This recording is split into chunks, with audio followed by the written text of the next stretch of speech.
अस्सलाम वालेकुम, welcome back viewers, my name is Abdul Rahman और आप देख रहे हैं इलेक्ट्रिकल इंजीनियरिंग स्किल चैनल। तो आज का टॉपिक है हमारा मैगर से रिलेटेड कि मैगर जो है वो क्या होता है, हम इसको जो है वो क्यों यूज़ करते हैं और मैगर के अंदर जो है हम डीसी वोल्टेज जो है वो क्यों यूज़ करते हैं। पहले हम जान लेते हैं कि मैगर होता क्या है। मैगर गाइस बेसिकली एक इलेक्ट्रिकल टेस्ट इक्विपमेंट है जिसको यूज़ करके हम इंसुलेशन रेजिस्टेंस जो है वो मेजर करते हैं किसी भी हमारे इक्विपमेंट की। और इसमें होता क्या है कि हम इसमें जो है वो वोल्टेज अप्लाई करते हैं और वोल्टेज अप्लाई करके कुछ करंट फ्लो होता है और उस करंट के अगेंस्ट जो रेजिस्टेंस होती है वो हमें मैगर कैलकुलेट करके देता है और वो रेजिस्टेंस जो है वो इंसुलेशन रेजिस्टेंस होती है, क्योंकि हम जो मैगर है वो इंसुलेशन और कंडक्टर के बिटवीन करते हैं। मैगर को हम मेगा ओम मीटर भी कहते हैं, क्योंकि मैगर जो है वो हमें मेगा ओम में वैल्यू देता है मिनिमम में, और इस वजह से हम इसको मेगा ओम मीटर भी कहते हैं।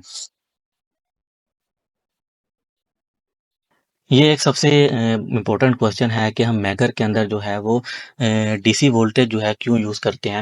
मैं आपको बताता चलूँ गाइस कि जब भी हमारा इंसुलेटर होता है, जब हम उस पे वोल्टेज अप्लाई करते हैं, तो वो एज़ अ कैपेसिटर जो है वो बिहेव करता है। तो जब हम किसी भी अपने इक्विपमेंट का टेस्ट करते हैं, इंसुलेशन रेजिस्टेंस टेस्ट करते हैं मैगर के थ्रू, तो हम जो टेस्ट करते हैं मैंने आपको पहले भी बताया कि हम कंडक्टर और हमारा इंसुलेटर जो होता है उसके बिटवीन हम वोल्टेज अप्लाई करते हैं। तो जब हम वोल्टेज अप्लाई करते हैं तो 2 टाइप्स ऑफ करंट जो है वो फ्लो होते हैं।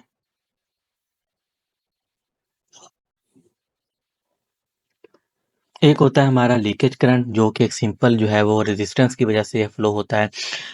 और दूसरा होता है हमारा कैपेसिटिव करंट, जो जैसा कि मैंने आपको बताया है कि जो हमारा इंसुलेटर होता है वो एज़ अ कैपेसिटर रिएक्ट करता है।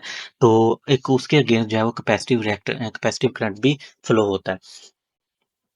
लेकिन गाइज़ हम जब इंसुलेशन रेजिस्टेंस टेस्ट करते हैं, आईआर टेस्ट करते हैं, तो हमें सिर्फ़ लीकेज करंट जो है वो चाहिए होता है। क्योंकि कैपेसिटिव करंट भी फ्लो होगा तो हमें कैपेसिटिव करंट नहीं चाहिए, क्योंकि हमने इंसुलेशन रेजिस्टेंस मेजर करनी है।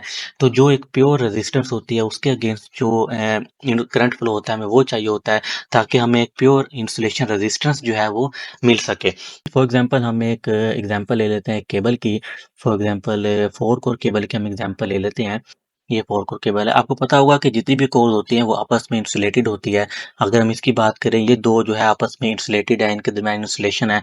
लेकिन अगर हम मैगर जो है वो टेस्ट करते हैं, मैगर का लाइन पॉइंट और एक अर्थ पॉइंट, तो अगर हम अलाइन पॉइंट यहाँ पर कनेक्ट करते हैं और अर्थ पॉइंट जो हम यहाँ पर कनेक्ट करते हैं, अगर इसकी इंसुलेशन बिल्कुल प्योर होगी और इंसुलेशन जो है वो बिल्कुल इसकी ठीक होगी, केबल हमारी न्यू होगी, तो क्या होगा कि जो बेसिक जो रेजिस्टेंस है, जो हमारी इंसुलेशन रेजिस्टेंस, वो इक्वल टू इन्फिनिटी होगी, क्योंकि इसके अंदर से लीकेज करंट फ्लो नहीं होगा। लेकिन ये जो इंसुलेशन है, ये एज अ कैपेसिटर जब बिहेव करेगी तो इसके अंदर से कैपेसिटिव करंट फ्लो होगा, जो कि हमारे रेजिस्टेंस को जो है हमें सही इंसुलेशन रेजिस्टेंस नहीं दे पाएगा। इस वजह से जो है हम क्या करते हैं कि हम डीसी यूज़ करते हैं।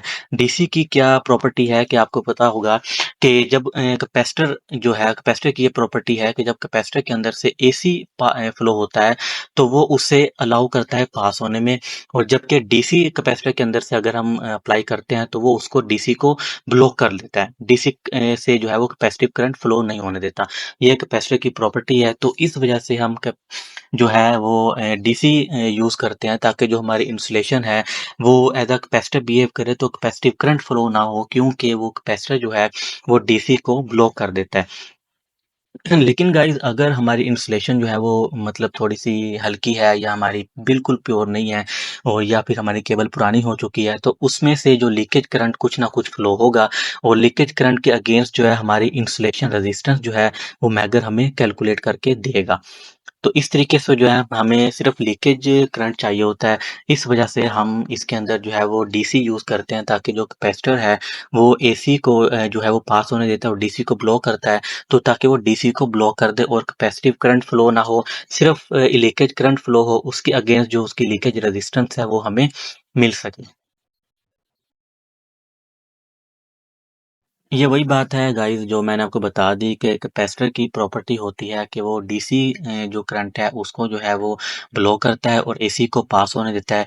इसी वजह से हम जो है वो डीसी वोल्टेज यूज़ करते हैं ताकि कैपेसिटर अगर वो इंसुलेशन जो है वो एज़ अ कैपेसिटर बिहेव करे तो उसके अंदर से जो है वो करंट फ्लो ना हो क्योंकि कैपेसिटर जो है वो डीसी को ब्लॉक कर देता है। ये वही बात है कि हम डीसी वोल्टेज अप्लाई करते हैं तो लीकेज करंट जो है वो ज़्यादा फ्लो होता है और जो कैपेसिटिव करंट है वो ऑलमोस्ट 0 के बराबर होता है। तो हम प्योर जो है वो इंसुलेशन रेजिस्टेंस जो है वो फाइंड कर पाते हैं इसके लिए। तो ये था गाइस एक छोटा-सा टॉपिक कि हम मेगर में जो है वो डीसी वोल्टेज क्यों यूज़ करते हैं, तो आपने जो है वो इसका प्रॉपर आंसर जो है वो गेन कर लिया है। तो गाइस अगर आपको वीडियो अच्छी लगी हो तो वीडियो को लाइक कर लें और चैनल को सब्सक्राइब कर लें, क्योंकि मैं इस तरह की इलेक्ट्रिकल से रिलेटेड जो है वो वीडियोज़ बनाता रहूँगा। Thank you.